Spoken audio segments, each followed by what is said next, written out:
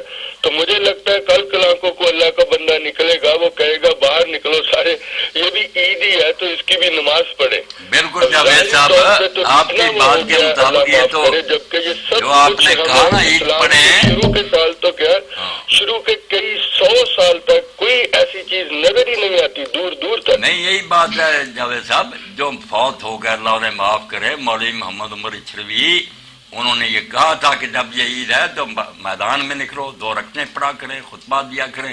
اور اب تو سننے میں یہاں پاکستان میں آیا کہ قربانی کی بھی تیاری ہو گئی ہے کہ ہر عید میلاد پر لیے لوگ جانور قربان کیا کریں گے، روزہ رکھیں گے، نیا دین بنا رہے ہیں۔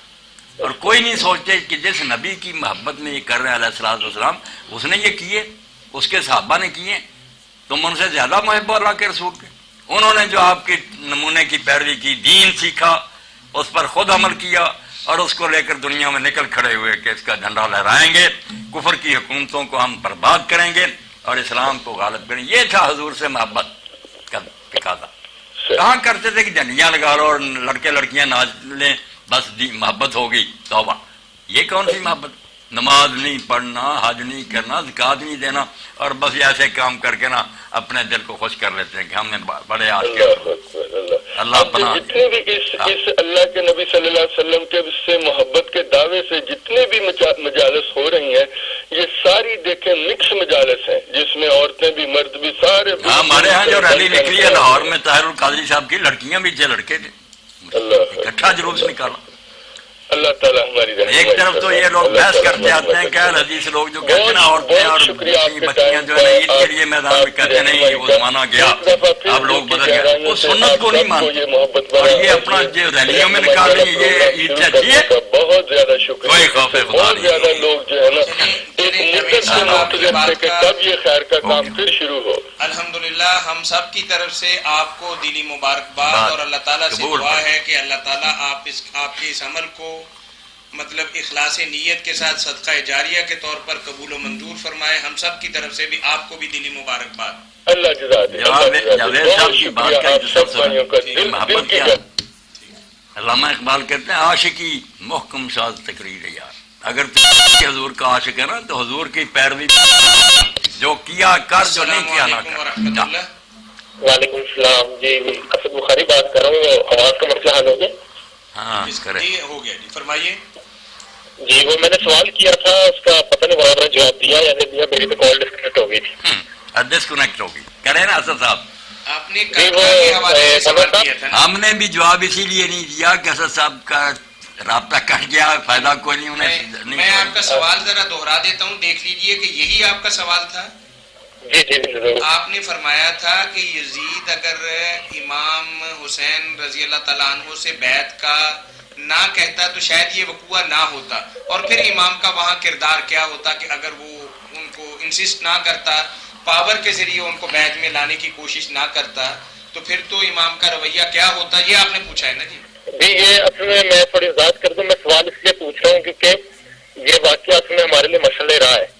تو 2 طرح کے لوگ ہیں، ایک تو کہتے ہیں کہ حکومت کے خلاف کوئی خروج یا کوئی ایکشن کرنے نہیں چاہیے، اور دوسرے یہ کہتے ہیں کہ فار ایگزامپل حکومت تو بری ہے لیکن وہ اگر ہمیں تنگ نہیں کر رہی، ہم سے پنگا نہیں لے رہی، ہم سے بیعت کا مطالبہ نہیں کر رہی، تو پھر ہم ان کے خلاف کوئی ایکشن نہیں لیں گے۔ لیکن دوسرے یہ کہتے ہیں کہ اگر یزید ہمیں نہیں چھیڑا تو یہ نہیں ہے کہ ہم یزید سے آپ کا سوال تو وہی ہے نا جو ہم نے ایک لفظ کے اندر دوہرا دیا۔ جی بالکل وہی ہے، ایک ہی سوال ہے نا، باقی تو ظاہر ہے کہ اس کے پیچھے ایک لمبی چوڑی لمبی چوڑی لمبی۔ ہاں جی جی مولانا صاحب جی مولانا۔ یہ اسد بخاری صاحب اللہ آپ کو سلامت رکھے، تھوڑے دن ہوئے اور ہمراہ میں نا یہ قرآن اور کربلا پر بات ہوئی تھی، لوگوں نے اپنی اپنی باتیں کہی، میں نے ساری بات وہاں بیان کر دی کہ اصل میں لوگ جو ہے نا بخاری صاحب یزید کی ولی عہدی سے بات شروع کر دی، یہ تاریخ کا بہت بڑا فرار ہے۔ لوگوں کو بیوقوف بنایا ہوا ہے، جس کی وجہ سے کربلا کی کوئی سمجھ نہیں آتی کہ چلو ایک آدمی برا بھی آ گیا تو اس پر مر جانا تھا۔ میں نے وہاں جب 20 سالہ دور کا بیان کیا نا کہ جو امام حسین نے گزارا حضرت معاویہ کے زمانے میں، اور یہ کہتے رہے کہ مجھ پر جہاد فرض ہے اس کے خلاف، اور مجھے سمجھ نہیں آتی کہ میں اللہ کی عدالت میں کیا جواب۔ یہ ایک نازک بات میں کہہ رہا ہوں، یزید اس کے مقابلے میں صفر ہے، اس نے کچھ بھی نہیں کیا۔ حضرت معاویہ نے جتنے بے گناہ صحابہ کو مارا اور ان کی جائیدادیں ضبط کی اور دین کی مٹی پلیٹ کی، زکوٰۃ بدلی، حج بدلا، نماز کے اوقات بدلے۔ کوئی حدیث کی کتاب میں تو دیکھے قیامت آئی ہوئی۔ امام حسین بیچارے کہتے تھے میرے بھائی نے صلح جو کر رہی میں اس کو نبھا رہا ہوں، اور دیکھ رہا ہوں کہ آخری شرط پر تو رہے گا کہ کسی کو مقررہ کر کے دے امت جو نہیں، وہ شورا کی شرط اگر رہ گئی تو چلو میں برداشت کر، ورنہ جہاد تو تیرے خلاف فرض ہے۔ یہ خط لکھا کہ جو دن میرا تیری زندگی میں گزرا، ایک ایک بات ایسی ہے تو دین کی مٹی تو نے پلیٹ کر دی، جہاد کون سا فرض نہیں۔ یہ سارا لیکچر سننا، بخاری شریف سے لے کر کتابیں کہانی، پتہ چلے کہ یزید کو کیوں روتے، پہلے کیا تھا۔ دین اسلام پہ مٹی پلیت ہو گئی، برباد کر کے رکھ دیا۔ جہاد تو اس وقت ہی فرض تھا، مگر جب آخری بات بھی انہوں نے نہ مانی، معاہدے کے خلاف ولی عہد بنا دی، اور ولی عہدی کے لیے بھی بڑے ظلم سے کام لیا۔ یہ بیعت تو بعد کی بات ہے نا۔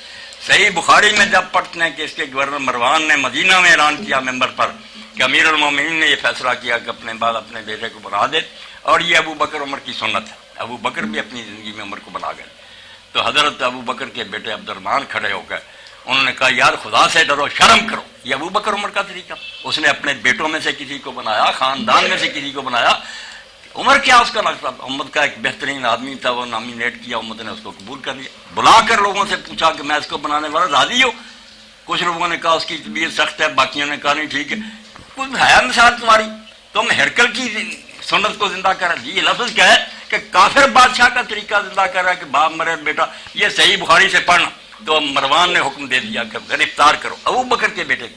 وہ بھاگ کر اما عائشہ کے گھر میں شامل داخل ہو گیا اپنی بہن کے، اور یہ دروازے پر گیا گورنر، اس نے کہا یہی ہے جس کے بارے میں سورہ احقاف کی آیتیں اتری، کافر کا بیان کہا اس کے بارے میں۔ تو ام المومنین نے اندر سے جواب دیا تو جھوٹ بکتا، ہمارے بارے میں کوئی آیتیں ابو بکر کے خاندان کے لیے نہیں اتری سوائے وہ آیتیں جو میری بڑی اتری۔ تو غلط بیان کر رہا کہ قرآن اب عبد الرحمن کے بارے ہے۔ تو عبد الرحمن بیچارہ پھر حضرت معاویہ خود مدینہ آئے، اور ان چاروں آدمیوں کو جو خلاف تھے، وہ چار نہیں تھے، امت تھی پوری، سب انہی کے تابع تھے۔ عبد الرحمن بن ابو بکر، عبداللہ بن عمر، اور حضرت حسین ابن علی اور عبداللہ بن زبیر۔ ان سے بڑا اس وقت امت میں کون تھا؟ گننے کو تو اسمبلی میں 150 آدمی، مگر ساری امت ہے، وہ چار آدمی منکر تھے، ہم نے یہ بات کرے۔ تو یہاں میرے مگر سختی کی یہ نکل مکہ کو نکل گیا بیچارے سختی کی وجہ۔ وہاں حضرت معاویہ گئے اور پھر باہر بلایا، ان سے باتیں کی اور بہت رشوت دینے کی کوشش کی کہ تمہارے چچا کا بھائی ہے، جو بیٹا ہے، جو تم کہو گے وہی کرے گا، بس برائے نام۔ وہ نہیں مانے۔ حضرت عبداللہ بن زبیر نے کہا یا رسول اللہ کی طرح کر کہ امت کو چھوڑ جا، لوگ بہتر آدمی چن لیں گے، یا ابو بکر کی طرح کر کے خاندان کو چھوڑ دے، کوئی اچھا آدمی امت سے چلا۔ اب تو اسعد بن ربیع وقاص جیسے جنتی صحابہ موجود ہیں، یا پھر کمیٹی بنا دی۔ اس نے کوئی بات نہیں مانی اور کہنے لگا اچھا تم سے نپٹوں۔ اب خدا گواہ صحیح روایت کے ممبر پر چڑھا مکہ میں، ان چاروں کو نیچے بٹھایا، ان پر نگران مقرر کیے کہ اگر یہ زبان کھولنے لگے سر اڑا دو، اور ممبر پر حرم شریف میں جھوٹ بولا کہ یہ چار آدمی مخالف سے، ان چاروں نے بیعت کر لی ہے، یہ راضی ہو گئے۔ یہ بیچارے چپ رہے، سر پر کھڑے تھے کہ بولے سر اڑا دو۔ بعد میں چلا گیا اور لوگوں نے کہا تم نے بیعت کر لی، انہوں نے کہا خدا گواہ ہم نے اس کی کوئی بیعت نہیں، جھوٹ پر۔ یہ بھائی اسد بخاری جو بیڑا پہلے غرق ہو رہا تھا وہی ناجائز تھا، اور پھر بیعت لینے کے لیے دباؤ ڈالنا شروع کیا۔ گورنر کو لکھ دیا مدینے کے لا رخصت، ذرا نرمی نہیں کرنی ان سے، زبردستی بیعت لو۔ وہ عبد الرحمن بن ابی بکر بیچارہ مکے نکل گیا، پہاڑوں میں چھپ گیا حبشی مقام پر، وہاں مرا، سویا ہی رہ گیا۔ حضرت عائشہ رضی کو بہت دیر تک شک رہا کہ یہ معاویہ نے مروایا، اس کو اس طرح کو مرتا۔ بعد میں پتہ چلا کہ نہیں، وہ بیچارے وہ جو فوت ہو گئے، باقیوں کی شامت آ گئی، عبداللہ بن زبیر کی بھی اور حضرت امام حسین کی بھی۔ تو پہلے جو ولی عہدی ہوئی نا، کعبے نے جھوٹ بول کے وہی ناجائز، اس لیے امام حسین یزید نام بھی برا ہوتا، اس آئین کی خلاف ورزی کو کیسے برداشت کرتے کہ بھائی سے معاہدہ کیا تھا کہ شورا ہوگی، اس کو توڑا، حرم میں جھوٹ بولا، اور ایک نالائق آدمی کو اتنے صحابہ کی موجود ہے، 36 سال کا ہے صرف، حضرت عثمان کے زمانے پیدا ہو، صحابہ مر گئے نہیں، کوئی بات نہیں۔ اس لیے اسد بخاری صاحب یہ جو ہے نا شروع کرتے یزید سے کہ وہ شرابی تھا، یہ بیوقوف لوگ وہ بالکل زانی شرابی بھی ہوتا پھر بھی کوئی سیٹ اپ ٹھیک ہوتا، نظام درست ہوتا اور صحیح طریقے سے چنا جاتا تو حضرت حسین مان لیتے، مگر یہاں تو قدم قدم پر آئین کی مٹی پلیت ہو رہی۔ حضرت حسن سے جو وعدہ تھا کہ شورا ہوگی وہ توڑ دیا، جو بات تھی جھوٹ بول کر کے چاروں بیعت کر چکے، لوگوں کو دھوکہ دیا۔ اس لیے آپ اس پورے کو پڑھنے کی کوشش کریں، اور یزید کے بعد بھی جو آئے نا اس کو دیکھیں کہ حسین رضی اللہ کی نگاہ دیکھ رہی تھی کہ یزید سے جو بعد میں آئیں گے دن بدن برے ہوں، اور وقت آیا، میں ایک ہی مثال آپ کو دے دوں، اس کا نام ولید بن یزید بن عبد الملک تھا، عبد الملک کا پوتا تھا، یہ بھی خلیفہ ہو گیا۔ تو اس نے پھر کعبہ شریف کے برابر جتنا سائز کعبہ اتنا خیمہ بنوایا، شراب کے مٹکے ساتھ لیے، گانے حج کے لیے چلا، کعبے کی چھت پر یہ لگا کر نا خیمہ، وہاں شراب پینوں گا اور گانے سنوں گا۔ وہ تو قتل کر دیا گیا، امت اٹھ کھڑی ہے اس کو۔ اس لیے یہ بات یزید کی نہیں تھی، پورا نظام تبدیل ہو رہا تھا، پہلے بھی برا اور بعد میں دن بدن برا ہے۔ تو امام حسین رضی اللہ نے جو قدم اٹھایا اس کو کوئی نہ کہے خروج نہ کوئی جنگ۔ اس طرح جنگ ہوتی ہے کہ آدمی اپنی بہنوں کو لے لے اور بیٹیوں کو لے لے میدان میں نکل جائے، بوڑھا جس کی داڑھی سرخ ہو چکی۔ یہ صرف احتجاجی نوٹ تھا، جیسے ایک جج صحیح فیصلہ لکھ لیتا نا کہ کرتے رہو جو تم کر۔ امام حسین جانتا نہیں تھا کہ میرا باپ جب پوری امت کا خلیفہ تھا، اس معاویہ نے اس کو بے بس کر دیا علی کو۔ حسن اتنے بڑے لشکر لے کر گیا، وہ بس اب میرے پاس کون سی فوج ہے، 20 سال ہو گیا اس کو دبا کرتے ہوئے، کون فوج آئے گی؟ انہوں نے صرف دیکھا کہ میں معمولی آدمی نہیں ہوں، امت جانتی ہے۔ 50 سال تو حضور کو ہوئے قبر میں گئے، میں آپ کا نواسا ہوں، آپ کے کندھوں پر سواری کی ہے، حضور نے میرے ہونٹ چومے ہیں، میرے لیے سجدے لمبے کیے، میں جب میدان میں نکل کر جان دوں گا نا، اور صرف یہ بتانے کے لیے کہ ہوتا رہا جو ہوتا، میں روک نہیں اس کو سکتا، میرے پاس کوئی لشکر نہیں۔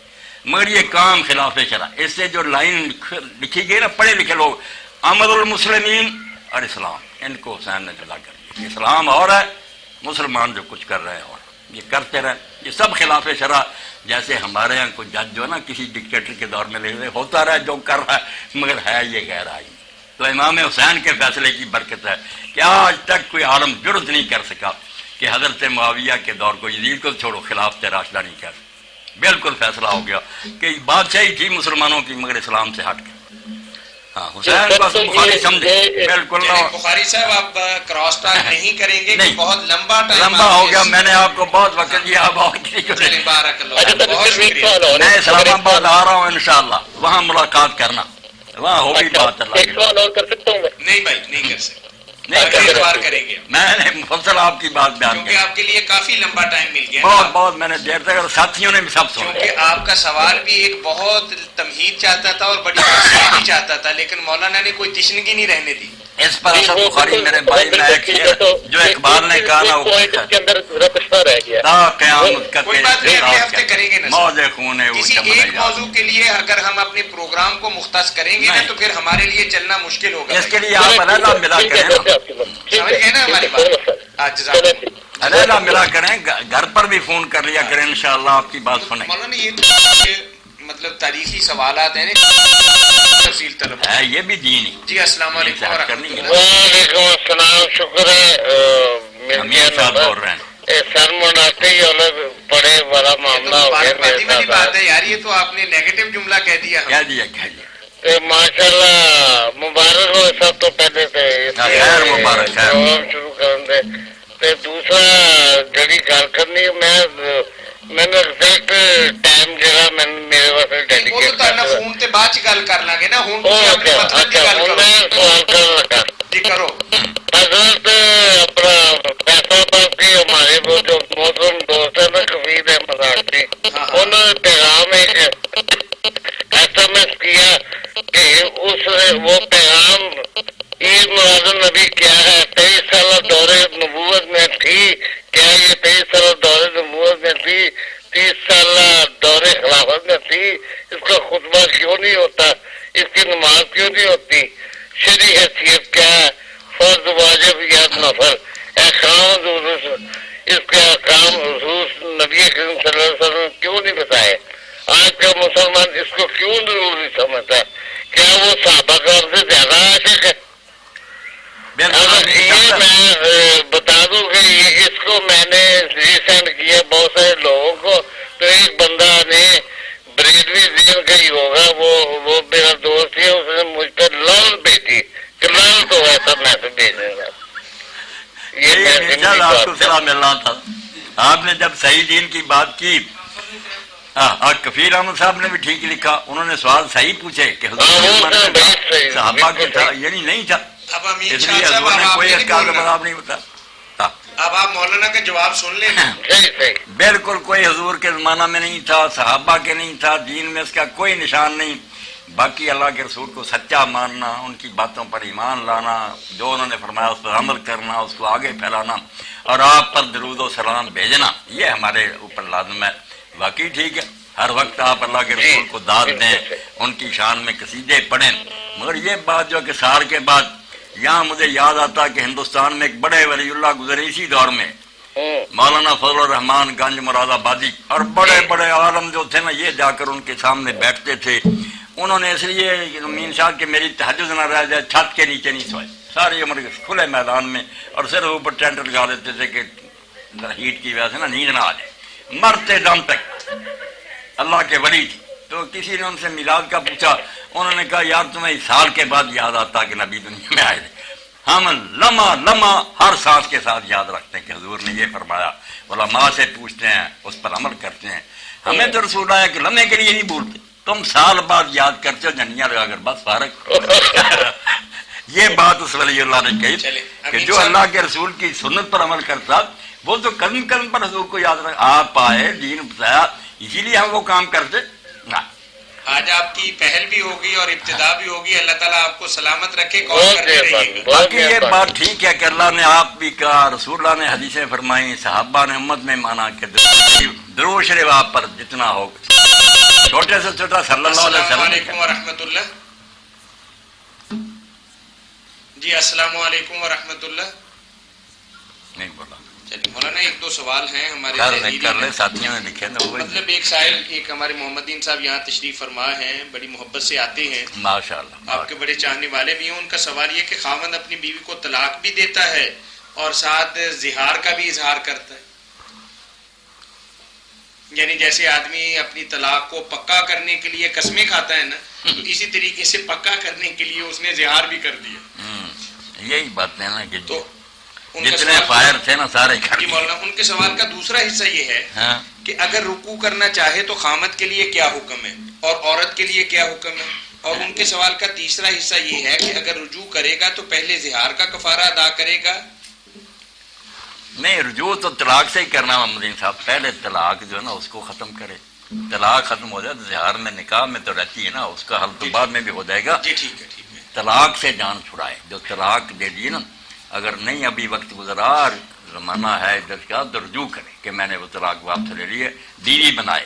اس کے بعد رہ گیا کہ اس نے قسم اٹھا دی ہے کہ میں اس کے قریب نہیں جاؤں گا، یہ میرے لیے حرام ہے ماں کی طرح، تو اس کے لیے پھر 60 روزے لگاتار یا 60 مسکینوں کو کھانا کھلانا، حلال جو ہے نا مباشرت وغیرہ تعلق وہ سب ہوگا نا، مگر نکاح تو قائم رہے. طلاق کو پہلے، یعنی میں آپ کی بات کو واضح کر دوں کہ آپ نے فرمایا کہ طلاق جو ہے پہلے وہ تو واپس لے لے ایک طرح سے، یعنی رجوع کر لے، وہ نہ مؤثر ہو جائے. رجوع کے بعد جو اس کی ذمہ داری بنتی ہے یہ بعد والی بات. اچھا مولانا ایک چھوٹی سی بات بتائیے کہ آپ اکثر بتاتے رہتے ہیں کہ ہمارے معاشرے کے زہار کے بارے میں ایک بات بتاتا ہوں. ہم یہ کہتے ہیں کسی نے کہا یہ میری ماں بہن ہے، اس کو زہار کہتے ہیں. نہیں، دین میں یہ زہار کوئی نہیں. ماں بہن کہتا رہے بکتا ہے، ماں بہن وہ کہاں ہے. یہ بات اچھی طرح سن لیں، نہ مولوی تنگ کرے کہ کھانا کھلاؤ پرانا. زہار نہیں ہمارے ملک میں کوئی کر سکتا، نہ انہیں آتا زہار کرنا. زہار زہر سے نکلا پشت، وہ کیا ہوتا؟ وہ عرب بھی کر سکتے تھے کہ انت علیہ کظہر ام، تو میرے لیے اسی طرح حرام ہے جس طرح میری ماں کی پشت میرے لیے حرام ہے. یہ لفظ کا ہے، یہ زہار ہے. ماں بہن کا ہے نا، علماء لکھتے ہیں یہ اس کی لگ بھگ بےہودہ بات ہے، مگر اس سے نہ نکاح ٹوٹتا ہے نہ زہار کا حکم عادت. انت علیہ کظہر امی، اپنی زبان میں کہا کہ جس طرح ماں کی پشت پر سوار ہونا معاذ اللہ حرام ہے میرے لیے، جماع کے لیے، اس طرح ہی تو میرے لیے حرام. یہ لفظ ظاہر کا بولے پشت پھر زہار ہوتا، ورنہ کوئی نہیں. یہ مسئلے کی بات تھی، بتا دی. زہار معمولی نہیں. یہاں میاں صاحب میں آپ کے سامنے کہتا ہوں بار بار، یہ مولوی بھی حیران ہوتے ہیں کہ نہ ہمارے یہاں کوئی طلاق ہوتی ہے، سب غلط طلاق دیتے ہیں، کوئی ان میں مؤثر نہیں ہوتی. ان کو طلاق دینا آیا ہی نہیں. طلاق جو شرعی ہے نا وہ دیں گے پھر طلاق ہوگی، اور وہ شاید مولوی بھی نہیں جانتے. اور زہار بھی نہیں کہ ماں بہن کہہ دیا چلا ہو گیا، تو میرے لیے اسی طرح حرام ہے جس طرح میرے لیے اپنی ماں کی پشت پر سوار ہونا حرام۔ یہ الفاظ جو ہے نا اس کو کہتے ہیں زہار۔ اور طلاق کے لیے جو شرطیں کون پوری کرتا کہ وہ حیض کے دنوں میں نہ دے، ایک وقت میں ایک ہی دے، دو عادل آدمی متقی اتنی داڑیوں والے نمازی وہ پاس ہوں، بعد میں ہزاروں سن لیں کوئی نہیں، جب بقا ہے اس وقت شاید دو آدمی، عورتیں کروڑوں ہوں کوئی نہیں اثر، دو آدمی ہونے چاہیے، واشہدوا ذوی عدل منکم۔ اگر یہ باتیں نہیں تو بے فکر رہیں، وہ کوئی طلاق نہیں، جتنی جی چاہے اس نے دے دی ہیں، وہ طلاق نہیں شمار ہوتی۔ طلاق وہ ہوگی جو دین کی شرطوں کے مطابق، اگر آپ نے نماز پڑھی ہے نہ وضو ہے نہ کوئی، جیسے وہ نماز نہیں اسی طرح یہ طلاقیں بہتر ہیں۔ عورت حیض میں آپ طلاق دے رہے ہیں نہیں، پاک ہو۔ اور اس کے ساتھ بھی ایک قید حضور نے اور بڑھا دی کہ اگر عورت پاک ہے مگر تم آپس میں مل چکے ہو پھر بھی طلاق نہیں دے سکتے، پھر ایک حیض آئے اس کے بعد پاک پھر، یعنی کتنی رکاوٹیں ہیں کہ گھر برباد نہ ہو، سوچنے سمجھنے کا موقع ملے۔ اور یہ باتیں جو عقل کے بھی مطابق، دیکھیں نا حیض میں طلاق روکی، آپ سمجھدار لوگ ہیں، حیض میں عورت نارمل نہیں ہوتی، اعتیادی بیماری ہوتی ہے، دماغ کو وہ خون چڑھتا ہے، وہ چڑچڑی ہو جاتی ہے۔ اللہ کے رسول نے کہا اس زمانے میں یار ناراض نہ ہو، اگر کوئی بات ہوگی نا وہ بعد میں خود پچھتائے گی کہ میرے منہ سے کیا نکل گیا، غصے نہ ہو۔ اور جو کہا کہ پاک ہے مگر تم مل چکے ہو، اس سے بھی آپ سمجھیں کہ جو مل چکے ہیں یار کوئی ناراضگی ہوتی تو ملتے پھرتے، یہ کوئی نہیں، یہ وقتی طور پر اس کا بحال ہے۔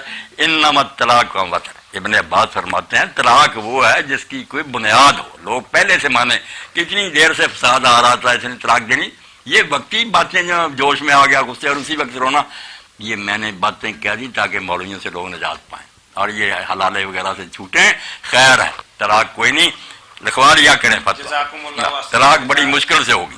ہم شکر گزار ہیں مفتی اعظم پاکستان کے جو طلاق کے حوالے سے امت مسلمہ کی رہنمائی فرما رہے تھے اور فون کالز پہ بہنوں اور بھائیوں کو تسلی بخش قرآن و حدیث کی روشنی کے اندر جوابات مرحمت فرما رہے تھے۔